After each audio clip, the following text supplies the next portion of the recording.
Ageu, capítulo 1, do versículo 2 ao 8, e depois no segundo capítulo, do versículo 1 até o versículo 9.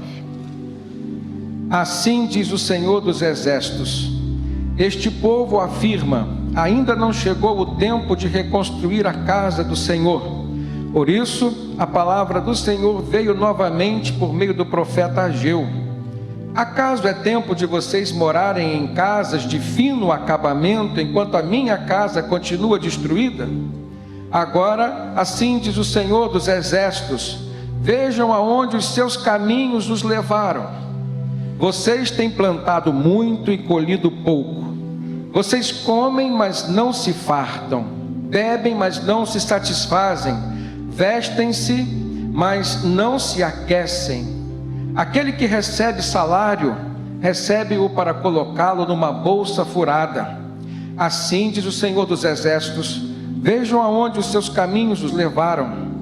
Subam o monte para trazer madeira, reconstruam o templo, para que eu me alegre e nele seja glorificado, diz o Senhor. No 21º dia do 7º mês, veio a palavra do Senhor por meio do profeta Ageu.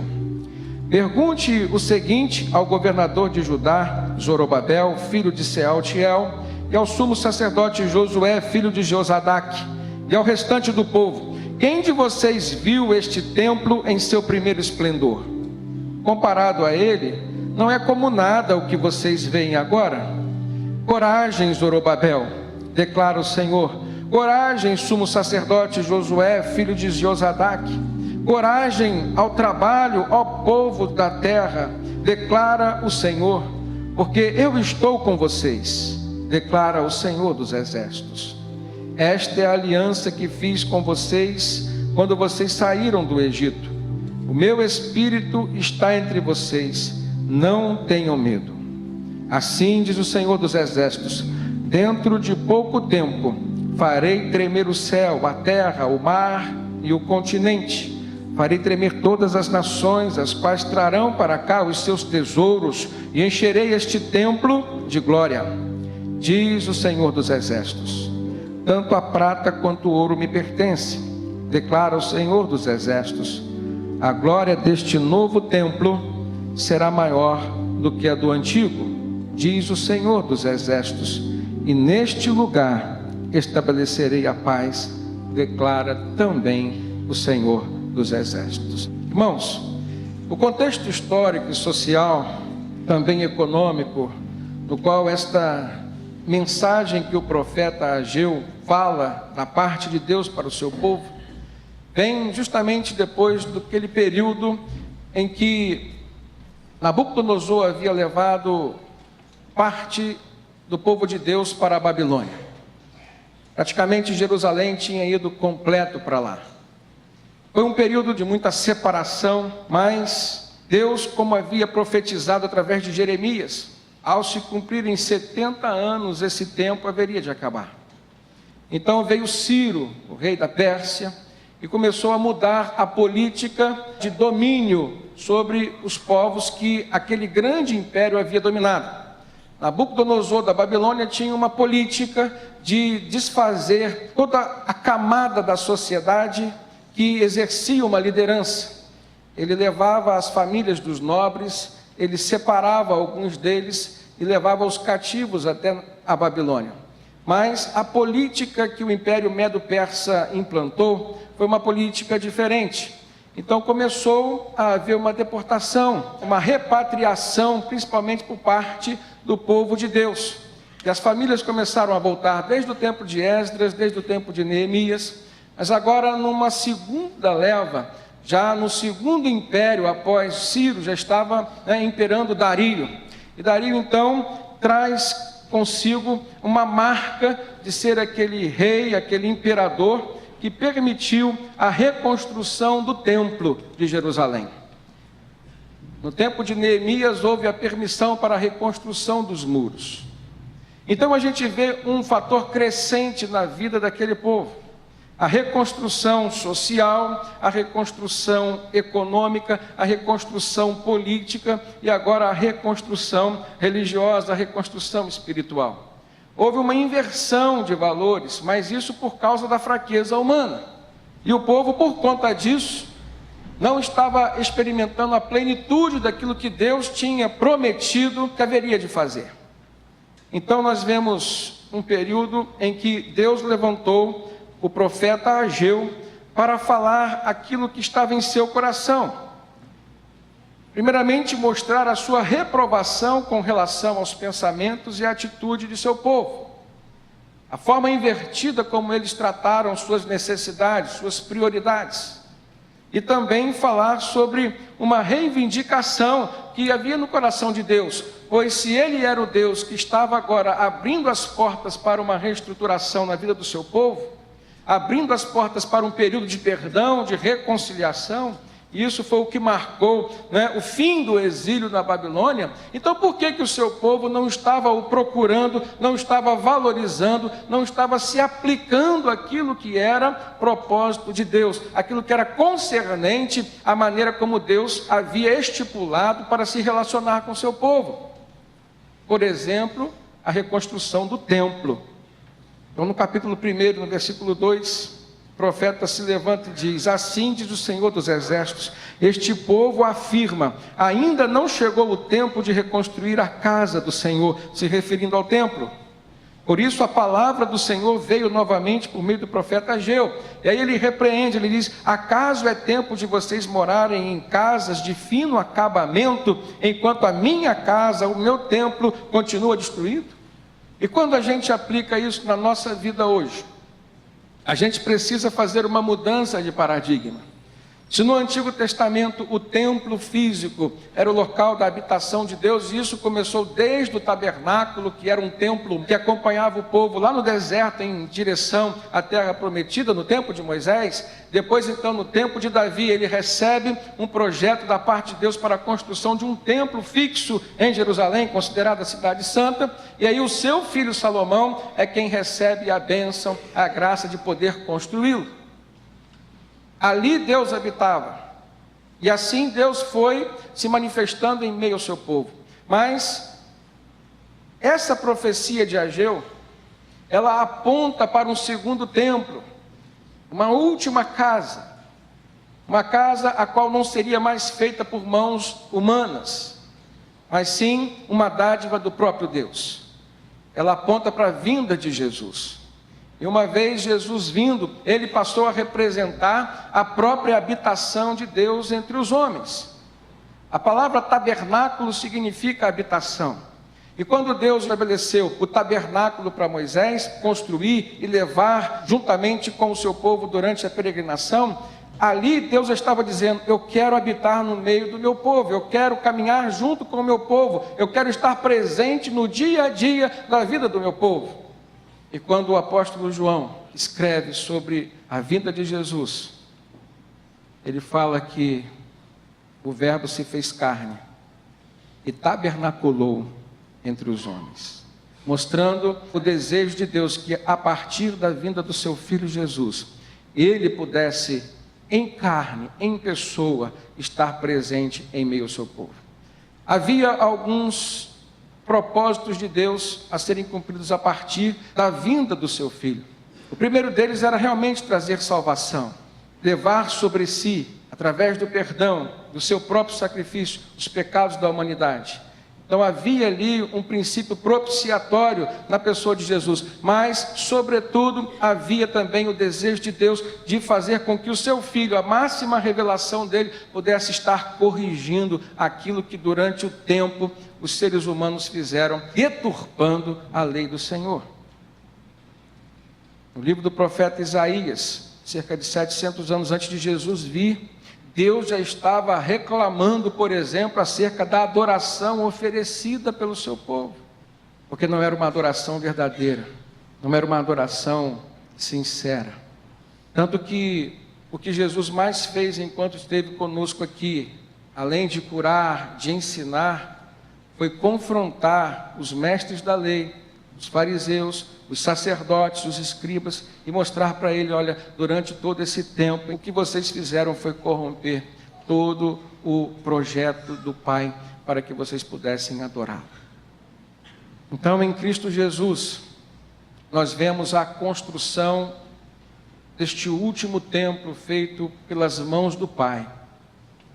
E a partir de Jesus o paradigma muda mais uma vez, porque uma vez ele indo aos céus, ele disse: eu rogarei ao Pai para que vos mande um outro Consolador, a saber, o Espírito Santo, e esse habitará em vossos corações. E aí nós vemos em Atos capítulo 2, o povo de Deus, principalmente os discípulos, os apóstolos orando, e aí então o que acontece?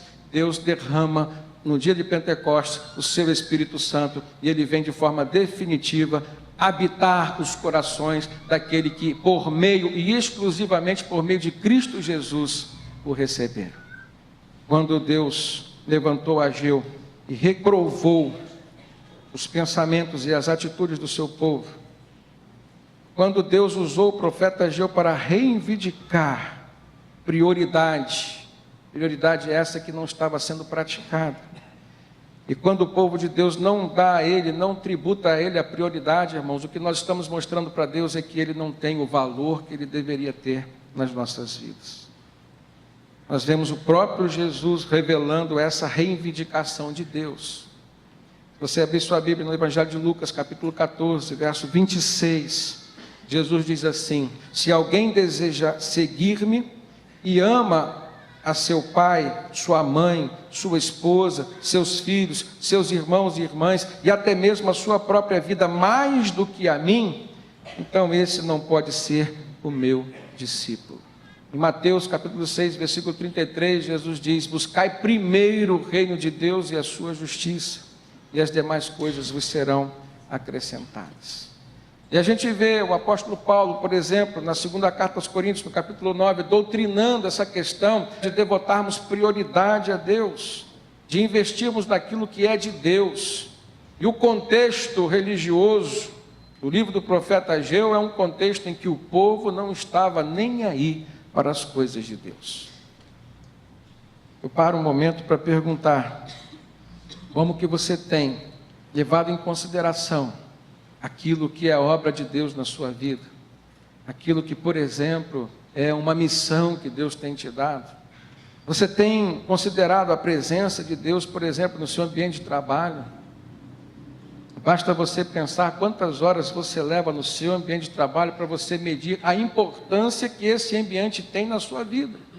Mas nós temos, segundo este parâmetro bíblico, a responsabilidade de levarmos a presença de Deus ao ambiente onde nós estivermos, seja ele um ambiente familiar, seja ele um ambiente de trabalho. E às vezes a gente se engana, a gente se ilude, acreditando que é suficiente gozarmos e desfrutarmos da presença de Deus nesse ambiente físico aqui que se chama templo. A proposta de Deus hoje para nós é priorizarmos Deus em primeiro lugar, aquilo que é de Deus em segundo lugar. E dentro daquilo que é de Deus para nós, a família se encontra no topo. Depois, o nosso trabalho com o qual nós sustentamos a nossa família. Depois, o trabalho cristão, o serviço de Deus com o qual nós nos mantemos na presença do Senhor, de uma certa forma também sustentamos, ou seja, trazemos estabilidade para dentro do nosso lar. Não adianta você se cansar de trabalhar na vida secular e a sua vida eclesiástica ou espiritual, por exemplo, está se desenrolando de uma forma completamente inoperante. Você tem sido um crente ocioso. Então você tem desperdiçado as oportunidades que Deus tem te dado, você tem negligenciado aquilo que é a missão dele para você, então você tem o rejeitado, como o povo de Deus estava rejeitando no passado, e ele chega a dizer: olha, vocês estão morando em casas de fino acabamento, as casas de vocês estão maravilhosas, mas o meu templo está lá em ruínas. O que eu estou representando na vida de vocês? E aí a gente transpõe do Antigo Testamento para o Novo Testamento, onde, por exemplo, a gente aprende que nós somos casa espiritual. Quantos templos no qual o Espírito Santo gostaria de estar habitando de forma abundante estão em ruínas hoje, como o templo de Deus estava em ruína naquele tempo. Será que nós temos tido força suficiente? Será que nós teremos força suficiente? Então eu gostaria de mostrar para você como Deus tratou isso. Porque às vezes nós precisamos de um tratamento de choque, para que a gente possa enxergar, para que a nossa atenção possa ser voltada para aquilo que é primordial.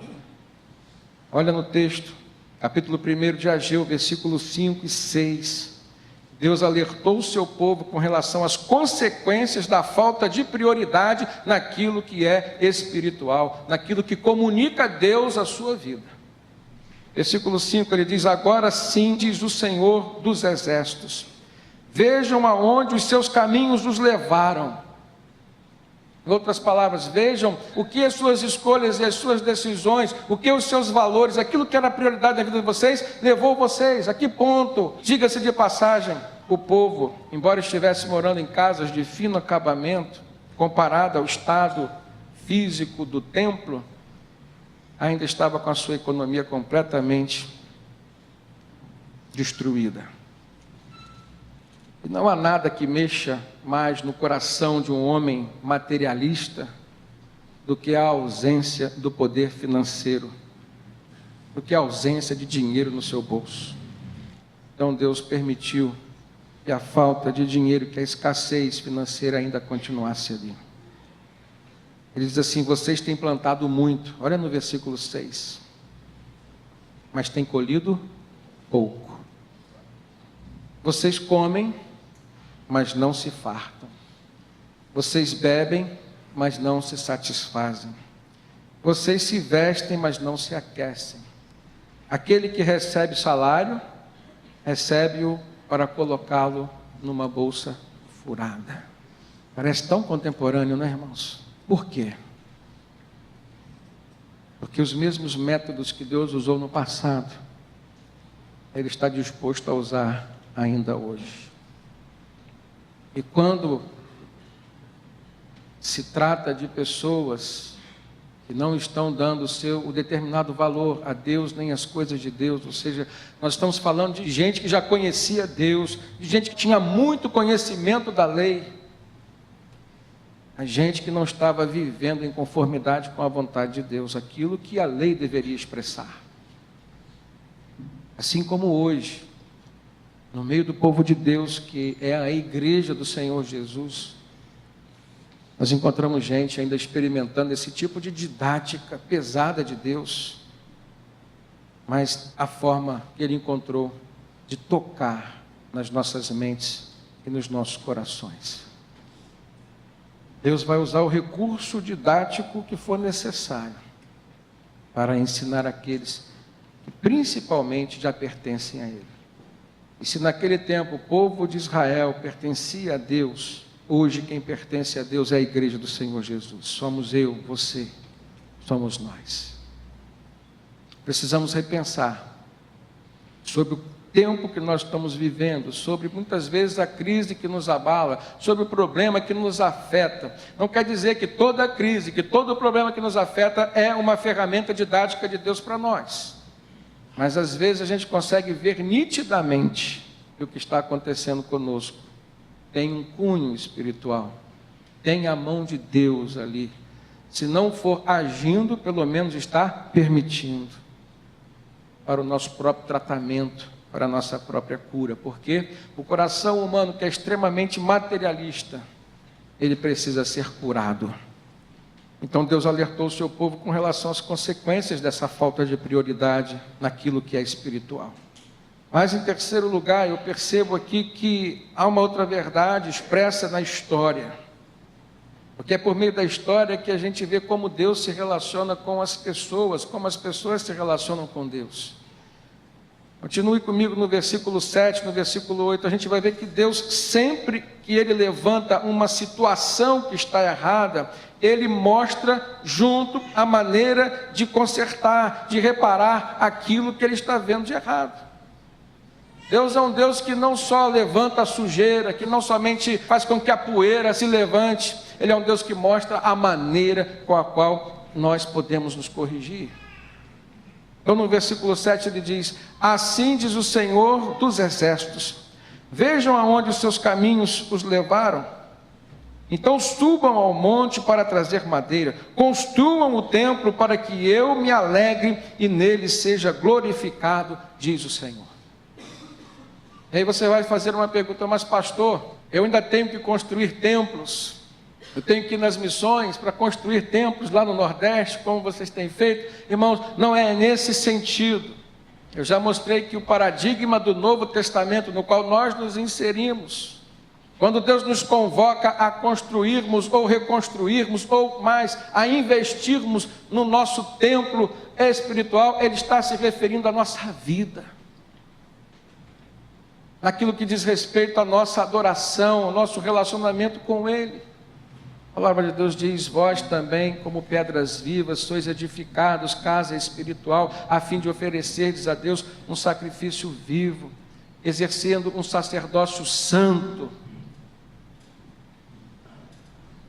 O sacerdócio se exerce no templo, isso no Antigo Testamento. No Novo Testamento, o sacerdócio se exerce no seu dia a dia, com a sua própria vida.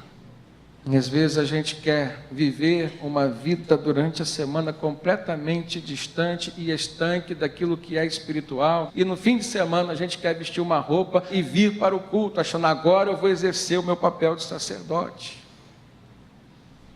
Não é assim. É maravilhoso a gente ver quando Deus fala: subam ao monte para trazer madeira, construa o templo, mas Ele diz para quê? Essa razão, ela perdura até os dias de hoje. Ele diz: para que eu me alegre e nele seja glorificado. Aí eu te faço uma pergunta: o seu templo, o templo que você tem erguido ao Senhor, tem glorificado o nome de Deus? Minha maneira de viver, o que eu falo, o que eu faço. Pense, se a tua família ficar sem você hoje, será que a única coisa que a gente vai deixar é a falta do provedor do lar? Ou será que a gente vai deixar no coração dos nossos filhos o sentimento de ausência, de uma paternidade irrelevante? Que a gente vai deixar no coração da esposa que vai ficar é simplesmente a ausência de um sustento do lar? Ou é um sentimento de um vazio, de um marido carinhoso, atencioso? Perceba, irmãos, que tudo isso está dentro do contexto no qual Deus nos chama a refletirmos sobre que qualidade de templo nós temos erguido aqui dentro de nós. E não se ergue um templo com qualidade sem a presença do Espírito Santo. E a presença do Espírito Santo só é real na vida daqueles que se entregaram a Jesus Cristo e vivem segundo os valores de Jesus Cristo. O que Deus requer de nós, em outras palavras, quando Ele diz: construam o templo para que eu me alegre e nele seja glorificado, Ele está requerendo de nós atitudes que glorifiquem o seu nome. Atitudes que glorifiquem o seu nome. É o que Deus está requerendo de nós.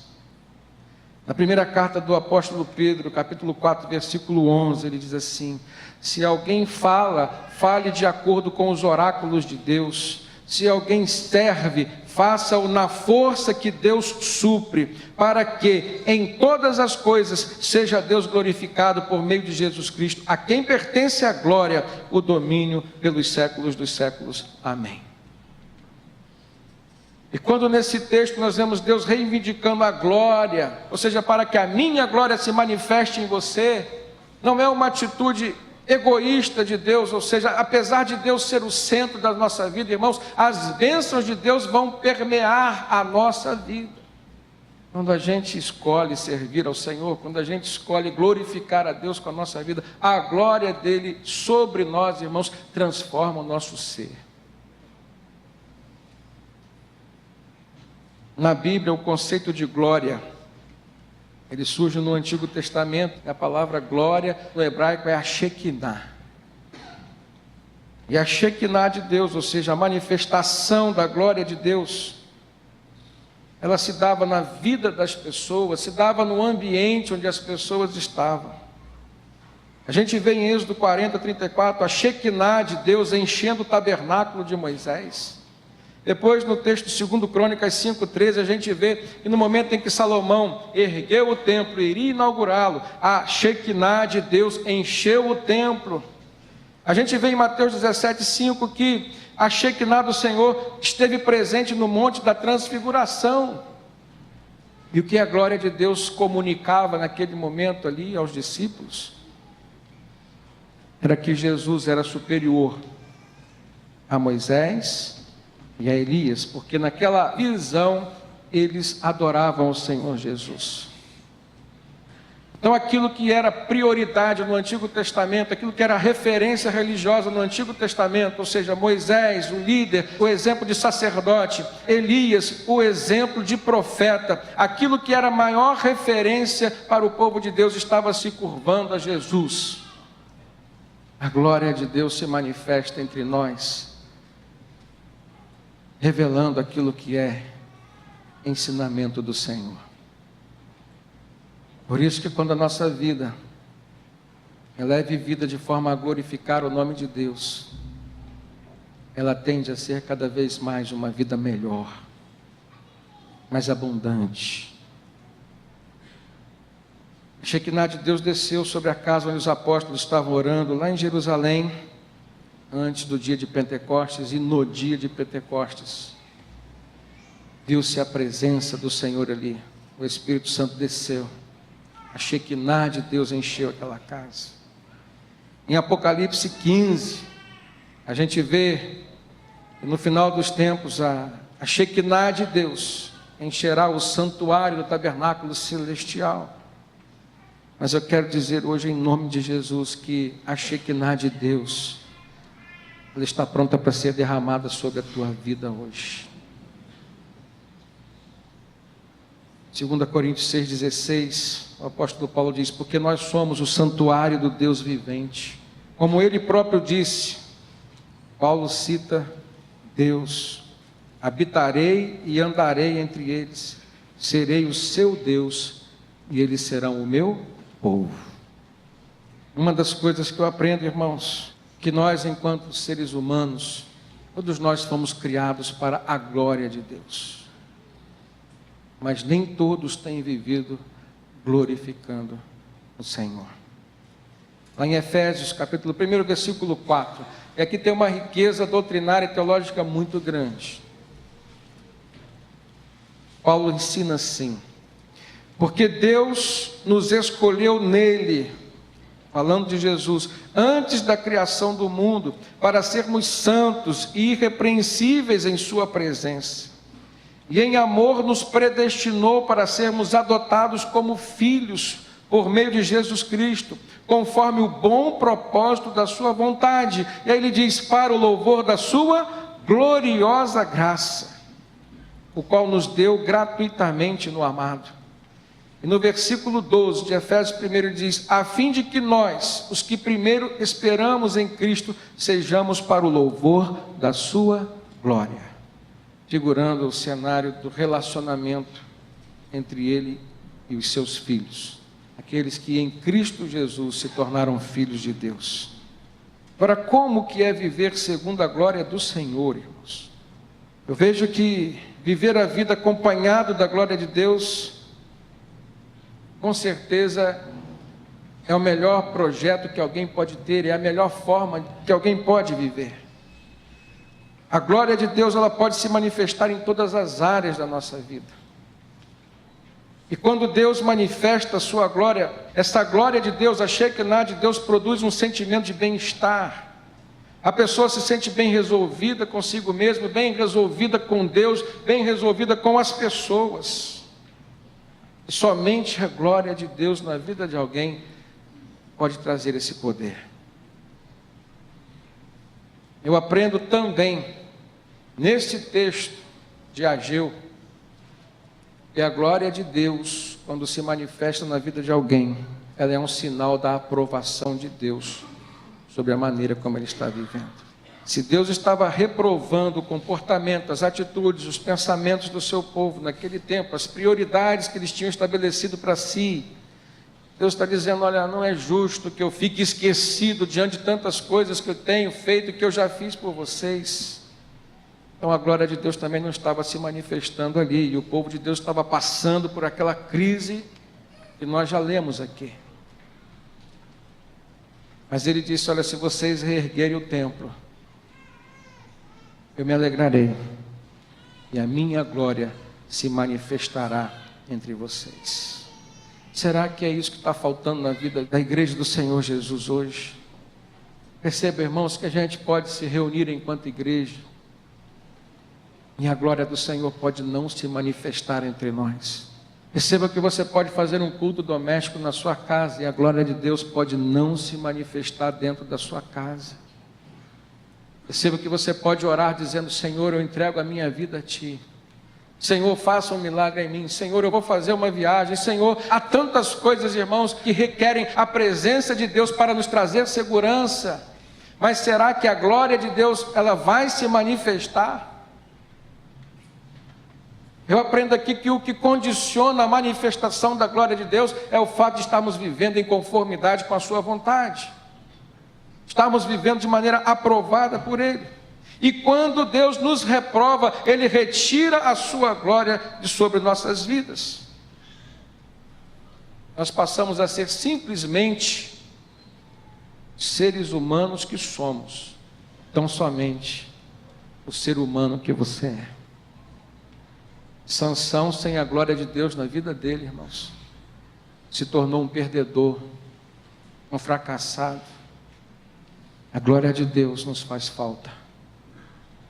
Sem ela, nós não conseguimos viver. A Bíblia relata uma situação que corrobora essa verdade. Primeiro livro do profeta Samuel, capítulo 4, a partir do verso 17, a glória de Deus estava sendo retirada de sobre o seu povo. E ali nós vemos um exemplo, quando a crise espiritual estava instaurada na nação de Israel. A sequência de derrotas que o povo de Israel experimentou.